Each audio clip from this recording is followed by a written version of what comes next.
বিসমিল্লাহির রহমানির রহিম। সূরা লুকমান। আলিফ লাম মিম। এগুলো প্রজ্ঞাময় কিতাবের আয়াত। এ কিতাব সৎকর্মশীলদের জন্য পথপ্রদর্শক ও রহমত স্বরূপ, যারা সালাত কায়েম করে, জাকাত প্রদান করে এবং পরকালের প্রতি দৃঢ় বিশ্বাস স্থাপন করে। তারা তাদের প্রতিপালকের পক্ষ থেকে হিদায়েত প্রাপ্ত এবং তারাই সফল কাম।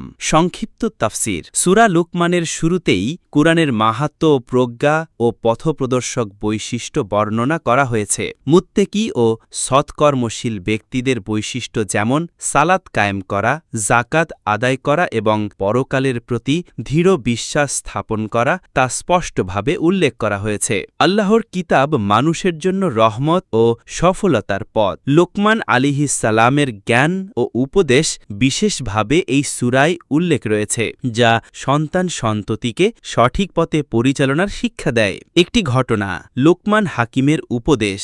লোকমান হাকিম ছিলেন আল্লাহর প্রদত্ত বিশেষ প্রজ্ঞার অধিকারী এক মহান ব্যক্তি। তিনি তার ছেলেকে উপদেশ দিয়েছিলেন শিরক না করতে। হে আমার ছেলে, আল্লাহর সঙ্গে কাউকে শরিক করো না, নিশ্চয়ই শিরিক মহাজুলুম। নামাজ কায়েম করতে, আল্লাহর স্মরণে ও তার আনুগত্যে থাকতে, সৎ কাজের নির্দেশ ও অসৎ কাজ থেকে বিরত রাখতে, ধৈর্য ধরতে। বিপদে ধৈর্য ধরাই সফলতার চাবি।